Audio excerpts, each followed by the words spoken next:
Previously, on the One-Eyed Film Podcast. My dogs are barking. I don't know if you can hear the dogs or the AC unit. Hopefully not the AC unit. Dude, that scene was so cool. I thought he said I had 2 minutes. Is that a joke? No. I don't even know where he's from. Is he from that Florida? Is from that state as well? Not that Florida's gonna give it away. We're not helping the boyfriend allegations. Nope. I think we have a moderate distance apart from us now. Yeah, we got an okay distance. So much racism.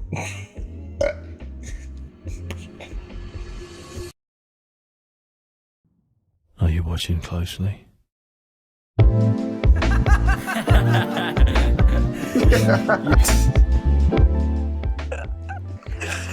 I'm gonna label the episode. We're professionals. Anyways, welcome to part 2, guys. Welcome to part 2. Wow, this is the first time we've known where the cut is. Oh.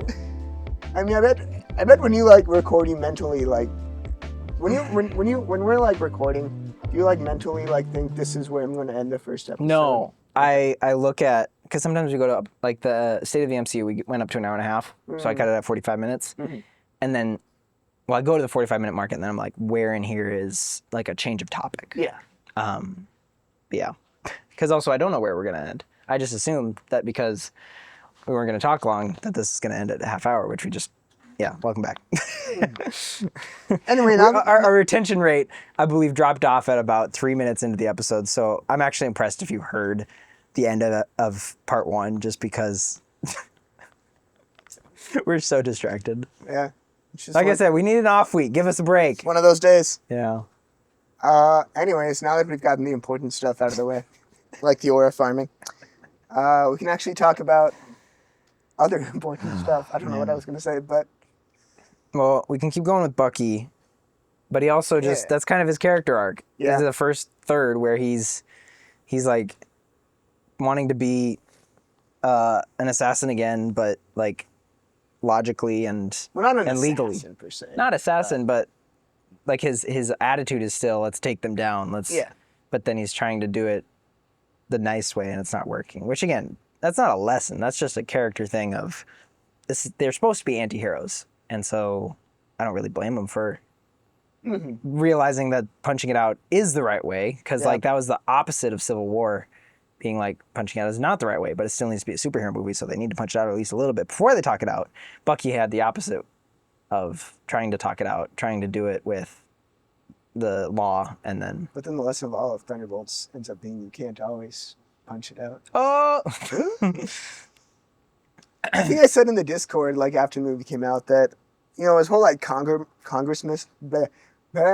congressman thing could have been played out a lot better than it was. Yeah.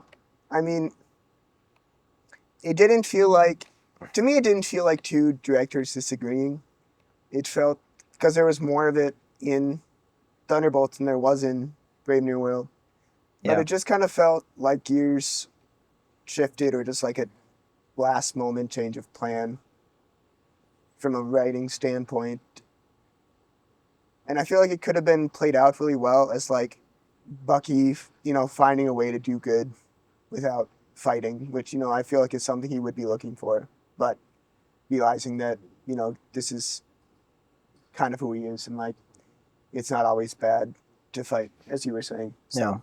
Sorry, I'm thinking at the end of the movie, because most of the movie was a good setup, and we got a punchy to show that they couldn't punchy. And it was cool to see.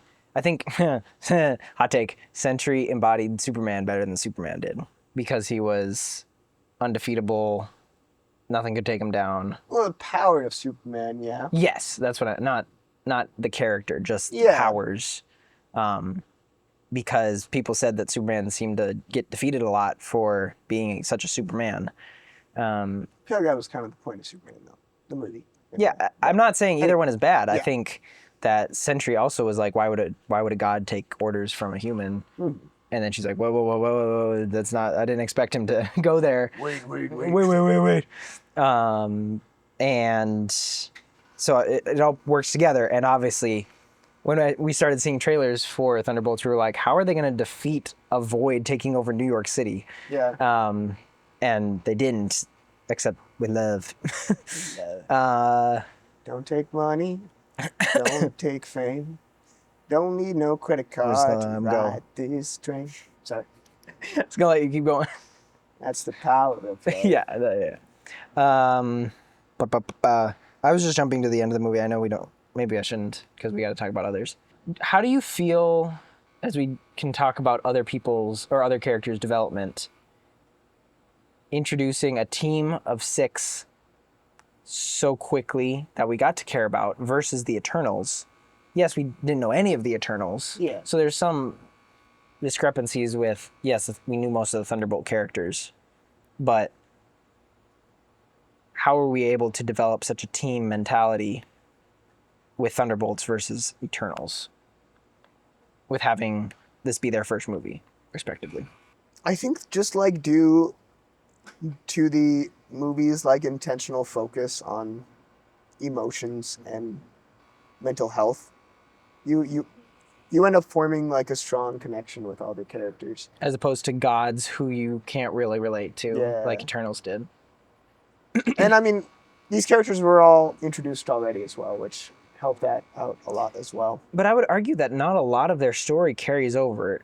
The backstory helps, and I Yeah. think with Walker especially. But just knowing of the characters and not necessarily what happened to them in previous movies is enough for this movie, which is probably a good thing. I'm just saying that if you know that Yelena and Alexei are in a father-daughter relationship, even if they're not actually, that's all you need to know. You don't need to know anything about Black Widow, truly. Same with Bucky. You need to know that he's the Winter Soldier, and you don't need to watch all 3 Captain America movies. You don't need to watch Ant-Man and the Wasp. It's like those movies develop those characters, but they kind of set that aside and still work from the ground up for the most part. That's how I saw it. I think the movie does stand alone by itself really well. Yeah. So. And I think you're right in saying the very real problem of mental health being the main focus is key to making this movie work, as opposed to gods figuring out how to defeat a celestial while also not being suspicious in public, which wasn't that big of a part of the movie. I should rewatch Eternals. I've only seen it once. Yeah. I didn't go to it in theaters. I saw it twice in theaters only because I liked the not megalithic. Been listening too much Blurred Creatures. Just the grand scale of things outside the universe. I like that aspect, and I felt that in the theater. But yeah, it's also very crowded. I mean, I think the cinematography was better than most Marvel movies. Yeah. But yeah, I don't think it just had the script to match it. It is pretty crazy. We've seen nothing when it comes to even like the Black Knight. Yeah. Obviously, Blade was teased, but like nothing. Tiamat, but Tiamat. That's always, it. Yeah. I guess they're going to be. Coming. Icarus, at least, is going to be in Marvel Zombies, but that's obviously not mainstream MCU. So they're still acknowledging the character somewhat. They're not completely embarrassed, I guess. Yeah. Anyways, back to the movie of the episode. Pause. I'm going to check. I have like plenty of storage. Yep. Just checking. If I have to get edited like a Muppet again, I'm going to be upset. It's actually fun. It's fun for you to do that? No, it's more time, but it's funny. It's funny. Yeah. You get more comments that way. Let's talk about like, I don't want to say characters are underdeveloped in the movie, but there's 2 that are kind of the main focus, and I think let's save those 2 for last. Okay. Let's say, kind of get through the others first. Going back to Bucky real quick too, I think he's one. I mean, of course we know all of his backstory better than like just about anyone else on the team. But I think it sure would have been cool to see his shame rooms, especially. I just wrote that. I think all the characters should have had at least a minute to show their shame rooms instead of just talking about that. Again, situation of, man, I really wish I could have seen that. Yeah. The thing you just told me about, show that to me. Mm-hmm. But I also understand I think we talked about this when it first came out. Yelena is the main character, and we spent time with her. But I also felt, even though I wasn't thinking, I wish we were seeing other people's shame rooms, I wasn't thinking, or I was still thinking that she needs less time in her shame room. Like, it felt really long and drawn out, regardless of, like, I didn't know we weren't going to get the others. But I feel like it would have been a little distracting to be hopping around to all these shame rooms, though. Yeah. I don't know. But, I mean, you saw about how when we see Bucky jump in or break in through the wall into the attic at the end, you know, what you see behind him looks like the Hydra torture room. Yeah, I knew that. So it's like, did they film something or was it just at a tease or... Yeah. Anyway. It's like, would have been interesting to see, like, what moments of their lives these characters were in. Was Bucky in, like, December 16th, 1991? Where was he? What do you think he carries the greatest shame about? Yeah.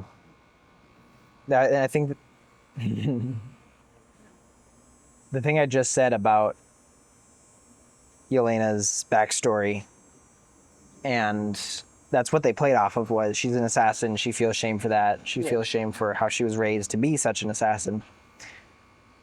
Even with the backstory of Black Widow, I didn't feel that much. I mean, obviously they use the whole kill a child trope to be like, yes, this was part of her training, you should feel bad for her. But, like, I knew Bucky a lot better. Mm-hmm. And I knew that if I saw him witnessing, if it showed him witnessing the death of the Starks that he did, or anything else that is shown in the other movies, which also could have been a cool way to show a reverse perspective of those same things, like we saw in Endgame, when we went back to 2012, or even like a Back to the Future where you see the previous movie. I think we could have done that and seen his reaction to that. I would have felt more in that. You think so? Yeah. Because we've seen Bucky a lot more. Yeah. And he's weirdly... words. Speak before you think.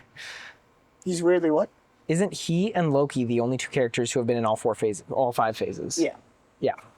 Just throwing that out there. It's cool. 6 phases, technically, because they're both confirmed for Doomsday. True. Just so far. Yeah. It's been 5. Yeah. Well, I guess... What was he in phase 4? Thunderbolts. No. Falcon and Winter Soldier. He had the whole show. That's right. I forgot about the shows. I think that's the biggest reason we didn't see any of Bucky's shame rooms, though. Just because we already do know everything. Just about. But we haven't seen his redemption.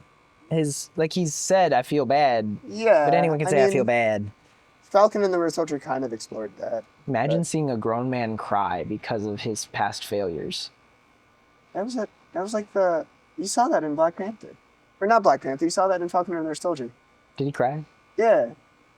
Like while he's in Wakanda. You don't remember that scene of him crying in Wakanda? Oh, you're right. Yeah. The trauma that was released, I suppose. I'm still going to argue my point because I think that even though he's been relieved of that trauma, imagine I would have felt this. Oh, my battery's dying. I would have felt this on a Christian level of, yes, I've been forgiven. Yes, I understand that it's my past and it doesn't define me any longer. But the evil one's still going to bring it up and try and remind me of that. Mm-hmm. That was everybody's experience. Yeah. I'm not saying it's different for Bucky. It's just I know Bucky's a lot deeper. And because we've already gotten that point, that crest of forgiveness and self-improvement in Falcon and Winter Soldier, now that you're bringing it up and reminding me, I think it would have resonated better with me seeing him, at least for a little bit, maybe not replacing Yelena's at all, just to be like, that's not me. Don't stop reminding me of that. I feel that on a personal level. But I also see Walker would have been interesting too, but then Alexei, like, that would have been the same as Yelena's, been very shallow. Ghost. I mean, they're all going to go through the I'm an assassin, I feel bad for what I did. Yeah. Bucky's is just unique in that way. Not only that, because we've seen him in those stages, but because he's not just an assassin, he was the Winter Soldier and in the Winter Soldier program. Like I'm saying, Alexei, Ghost, and Walker were kind of just did bad things, feel bad. But it also was, yeah, we're going deep. It wasn't just things you've done bad. It's like Bob experienced his abuse, verbal abuse as a kid. It's not something he did. It's something he put on himself, and that's what he talked through with Yelena. But it's still not necessarily as shallow as I'm an assassin. I've done bad things for most of the characters. Sorry. No, you're good. Do you know who we should actually talk about next? No, I don't. Tell me. Let's actually talk about Taskmaster for a little bit. Oh, gosh. What did you think about Taskmaster's death? I know we've talked about this before, but just for the sake of the camera. The our actual viewers. The actual death? Or the... What did you think of her dying when she did, I guess, is my question. Cheap. I mean, Cheap? everyone will say that everything... Okay. Every part of the marketing that she was shoehorned into was cheap to get a sixth member for no reason. I don't even know why they needed a sixth member. So it's so funny how they still put her on posters and stuff, but I don't know. What are you getting at? Well, I think there was a thematic purpose that her and her death were meant to serve. And if there's even like a line about it shortly after her death, where they're just like, that's the life. I forgot what the exact quote is. It's like that's the life of an operative. You kill and then you're killed. And I think just to show, just for like all of them to see like right away, like that's what their life is right now, and just kind of, I think it helped open their eyes, kind of like right away. That like that's what their life is right now, and just that there can be more from life. Just a reality check for everyone. Yeah. And even though she died on a mission that everyone was put against each other. Yeah, it's still the job.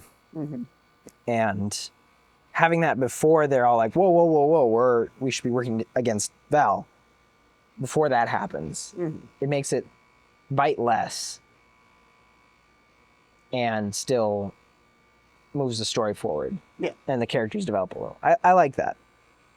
I still think it's dumb, but it did play a part. I think putting her in all the marketing was dumb. Yes. I think it's hard to criticize it, because if she wasn't in the marketing, then we'd be really confused when she does show up. I think that would have almost been better to be like, oh, she's in the movie? Okay, you think it would have been better? To like not have her in the marketing. Yeah, but I am arguing for it makes sense just because they didn't want that surprise.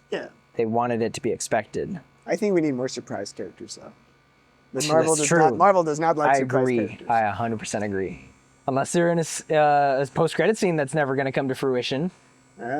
It would be really gutsy if in Doomsday or Secret Wars that all of those characters just get offed right away, just so they don't have to... I mean, we assume the world is going to get reset, the universe is going to get reset after Secret Wars. Hercules and Star Fox. Exactly those people. Those are the two people I had in mind. It's a little over the top, but it would be very funny. And there goes my computer. Somehow they all met and formed a team, and we see Doomsday wipe them out right away. We should... Opening scene of the movie. What's the Morbius post-credit scene? I think you and I should team up with some other guys to do some good. I think it's got something to do with Spider-Man. I think it's got something to do with Spider-Man. I think it's got something to do with Doctor Doom. I think that's all I had to say about it. Okay. Did you have any more to say about Taskmaster? No. Heck nah. What about Ghost? What are your thoughts on Ghost? It's an odd inclusion compared to everyone else, but it is the B characters of other movies being included, and she's still a B character in this movie. Yeah. I think her powers are cool. Yeah.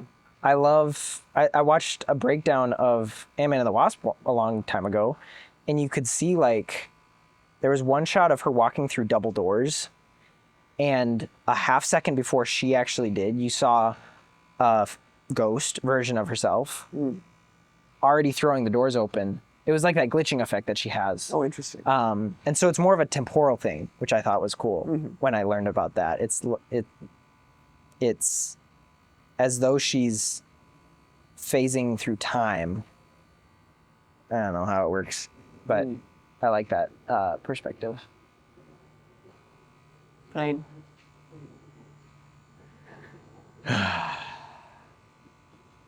I'm not distracted. I'm not gonna have you go on the Walker Did Nothing Wrong rant because I just do that to egg you on. I had stuff to say about Ghost. But did I have stuff to say about Ghost?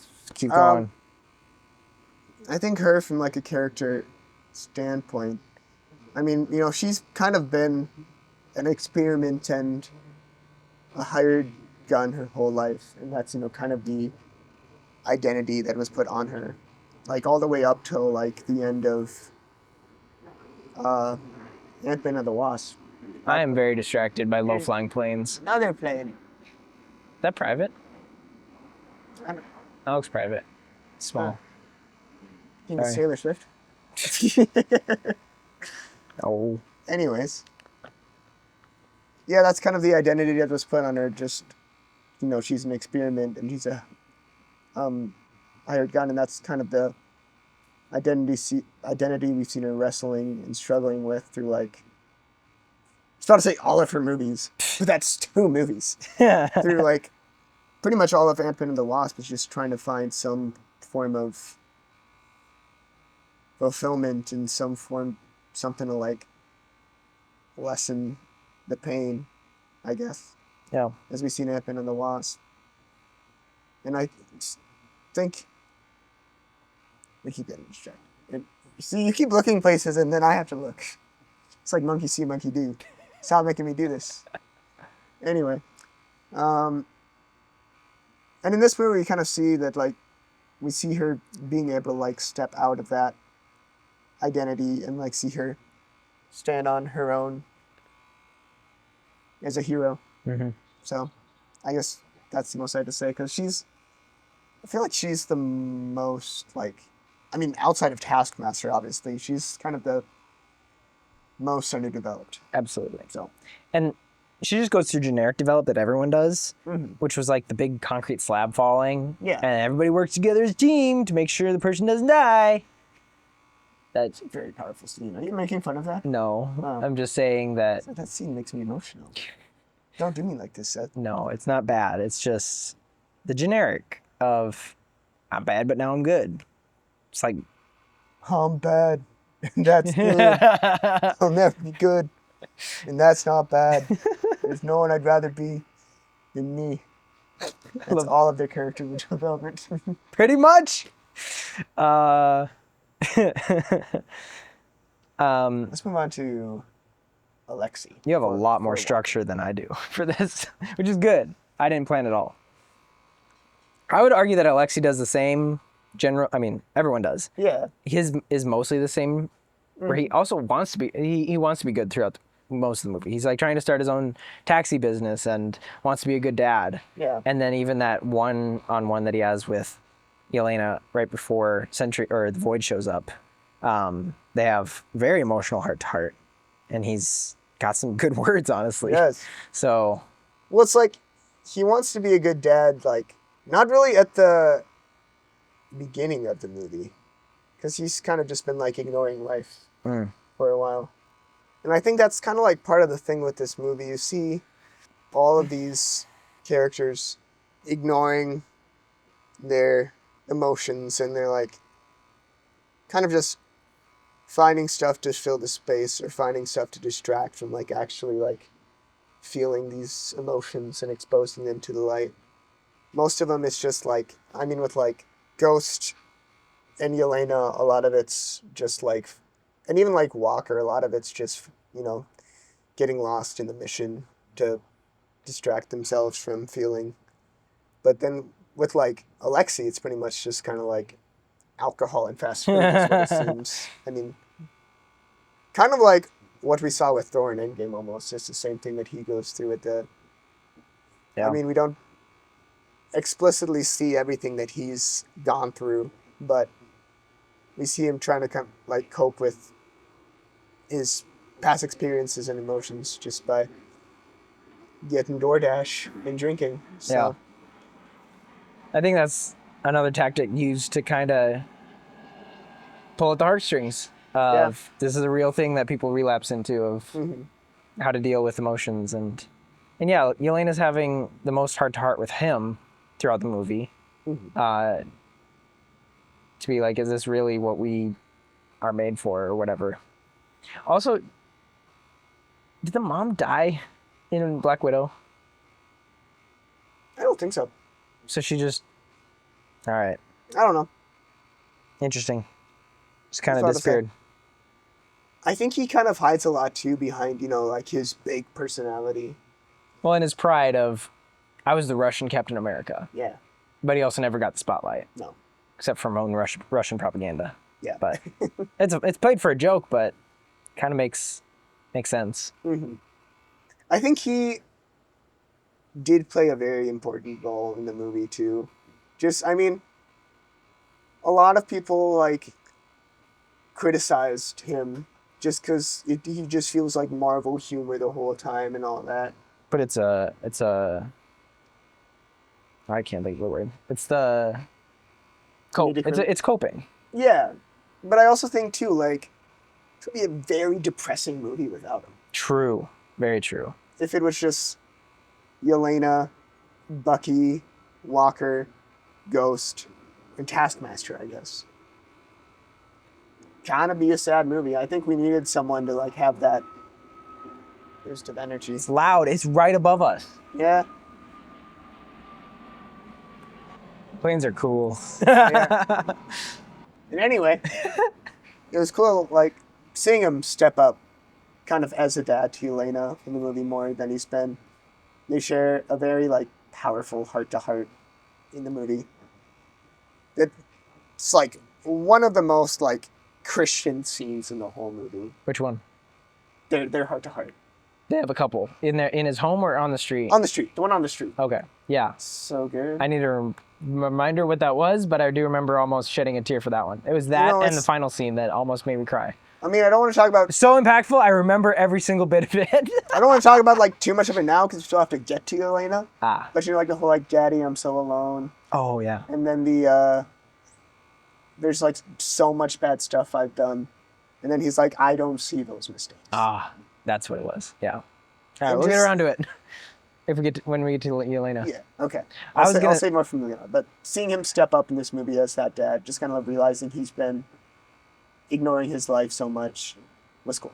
So. I was gonna say that with the humor thing, characters like Alexei and Tony make sense for that humor. Yeah, they're and coping. While Tony set the stage for Marvel humor, because it works with his character, Alexei benefits from that standard, even if that standard is annoying with everyone else. Mm-hmm. It still works for his character. That's what I see. Okay. So now on to Walker. Sorry, I just did this and I didn't even realize. 6'7". You're still a 6'7" guy? What do you mean? That's the joke I saw. That's the joke I saw today. Is that there's new funny numbers. So what's the new funny number? 94. 94? What? I thought. Maybe now they're just making things up. I mean, not saying 6'7" wasn't just made up, but 6'7". Who are we going to? Walker. So we can. And we already did Bucky, so it's Walker and Yelena. Okay. Well, hey Bob. Yep. You didn't want to talk about Bob? No, I forgot. Oh, you forgot about Bob. Okay. What do you have to say about Walker? I'm not gonna. Walker was right. No, I think him being distracted and losing his wife and son was very impactful. Yeah. They're still around. Stupid planes! You're so distracting and so many planes. So cool. and really fascinating to watch. You telling me you didn't cancel the airspace? That's not in the budget? He was so prideful, which is the point of Falcon and Winter Soldier, but he's still prideful to the degree of seeing everything that people are saying about him and taking it to heart. Mm-hmm. And that affects his marriage and his parenting. And that was that really short scene, but it was really effective at showing just the self-centeredness of even, I can't believe they're saying this about me. Oh, I'm Captain America. And that was his downfall in life. And I hope maybe we see more in the little bit that we have left with him. But I think we only have a little bit left of him. If the world's resetting in 2 years. Well, I don't think they're going to be. Well, we're not going to talk about that. That's going to get us way too off track. I think Nando has a point saying delay Doomsday. 1, so Doomsday can be good, and 2, so we can actually have some time with this really good situation they've given us with all of that. This also died. That's amazing. I don't think a reset means everyone's getting recast. I doubt it. You think everyone's getting recast? Whatever makes money. Like, I don't No, think... I actually think that nobody's getting recast because they just won't let go of anyone. If Tobey Maguire is showing up in Secret Wars, they're not gonna... I don't know. I'm still coming to terms with... Sorry, we're getting very distracted. I'm still coming to terms with the X-Men coming up at some point in the next decade. Yeah. But they're also bringing back almost everybody for Doomsday. So they're really not letting it go unless they're planning on starting from scratch, at least with the X-Men. Mm-hmm. But then why bring them back at all? Money, obviously. Yeah. I like money. Hello, I like money. I was going to insert that right there. You inserted that in the last one too, but it's still relevant. It's still relevant. It's my favorite. Yeah. And probably one of the only memes I know of SpongeBob besides "A few moments later." That's not just a boulder. It's a rock. It's a rock. It's as much as I know from not seeing SpongeBob. Walker. Yes. Dude, I just want to say too, I mean, back in our road trip episode, I kind of like teased something I wanted to talk about now. We actually need to hurry up. My battery's about to die, and then we're screwed because this isn't backing up. How much battery do I have? I have 2 bars. I have 1 bar. Yikes. How much time do you think we have? 20 minutes. Okay, yeah. But not even. That's okay. Let's not assume that. I think Wyatt Russell is like the king of like subtle acting. Yeah. And what I mean by that, he's got a few moments. So much. Hey, we canceled the airspace, geese. Oh my gosh. Anyways.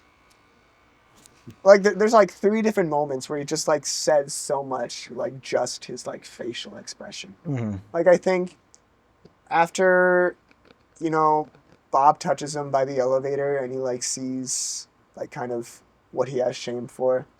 Like you just kind of like see him staring down the elevator and it's like he looks like he's like considering suicide. Yeah. And it's like just you just see like so much from his face right there. Yeah. And what were the, and 2, like later when they're, you know, when Bucky has them all tied up and Bucky's just like, cut the crap, Walker, you know, like your mom and son left you.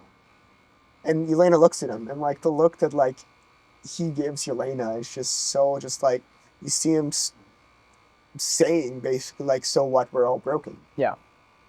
And then as the one that I talked about in the road trip episode, you know, as like just kind of like the expression that he's got while he's like trying to lift up the chunk of wall by himself, you know, he just really like, you know, it's like you see him saying like, I want to be more than I am. I want to be a hero. So just, yeah.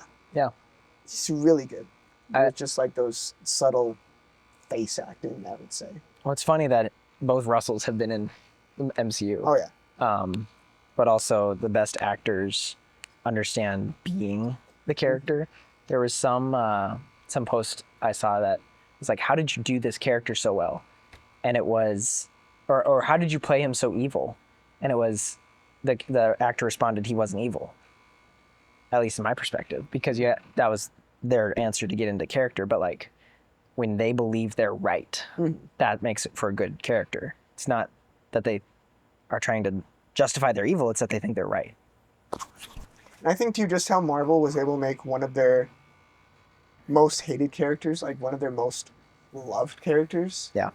It's just crazy. See him like, I mean, it's with all of them to see him just like step up from this identity that's kind of been put on them and kind of like be more than that and, expose their shame to the light. Just kind of like stand up and not be ashamed of their past, but kind of like be bold in who they are now. Yeah. So, yeah.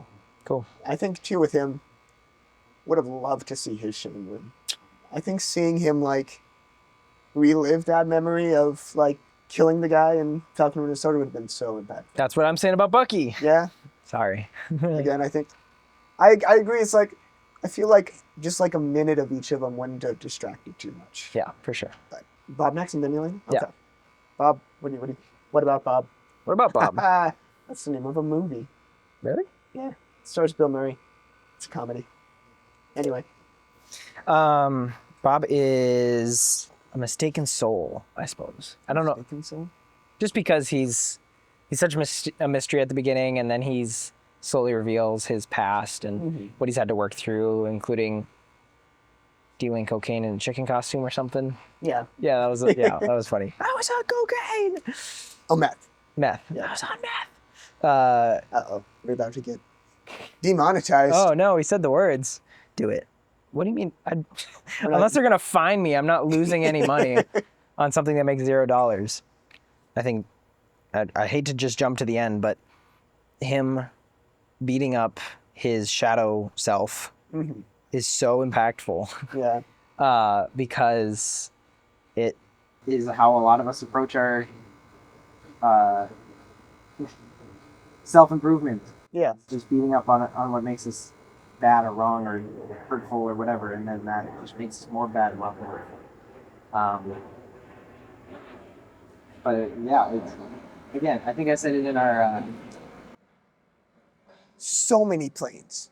I think it's, something's going on. Yeah. I said it in our first reaction episode, which was our first road trip episode. First road trip episode? Are there going to be more? First part of our... I said that is very on the nose, and that's fine. Yeah. Yeah. It doesn't make it bad. Yeah, I think that scene like says a lot about kind of like fighting our, I guess, overcoming our shame. I think what that scene really says is that it's not a fight, and it's not something we can do on our own. Yeah. As we see. Yeah. If you didn't get that, I don't know what you're watching. Yeah. Because going into the Christian perspective, I mean, obviously, like, Jesus is the one that ultimately overcomes our shame. Yeah. But he does give us people in our life to help carry the burden and lighten the load of it. And it's like, even like, as they said in the movie, it's like, they're not fixed, but it feels lighter. It's like even what they say in the movie. And I feel like just that carries like crazy Christian applications just with how we live our life. I mean, we're not sinless yet, but like when we're with Jesus and like in community with believers, the load is lighter. Yeah. So. Sure. Yeah, just perspective. Yeah. Being able to go easy on yourself. Mm-hmm. Have people around you. Talk about like Yelena's self-reflection, breakdown, one-on-one, whatever you want to call it, with Alexi. Or maybe even go back to her. Well, I think even her like opening line. Even. Yeah, I was about to say the opening monologue, just about like, she even talks about like getting lost in the mission and ignoring her feelings. Is it dead? We're gonna have to pass back and forth. Yeah, that's it. Oh, we're gonna have to do this whole episode over again. Wouldn't be the first time. Hear me when I'm talking because he's holding the microphone. Yes, talking about how just getting lost in the mission and ignoring her emotions has kind of just left her feeling nothing and a void. And seeing, that's the point. is that like, the void represents this like physical thing, but he represents this like emotional void too that all of the main characters are experiencing and have to overcome. So I think seeing her, especially like seeing her like dad like point out her growth was like very cool to see. Even in like just their first scene with all of them in the limo. I mean, he's already like, you see him later. Because it's like this, all of this wasn't something that she could have done on her own. She needed to find kind of like, I guess other people struggling and other people who kind of know where she's coming from to kind of uplift her. And I mean, they weren't really friends, I guess, at that point yet, but I guess being able to be seen like she was felt very impactful for her. Bars. Yeah, she was supposed to be the one we empathized with the most. I think it was a little hard for me just because of he said she's a woman for those who are waiting to cancel us. Cancel him first. No. I mean, maybe there's some part of that. It's not like it's not a problem. For me? My wife has ice cream for us. For me? Yeah. Right now.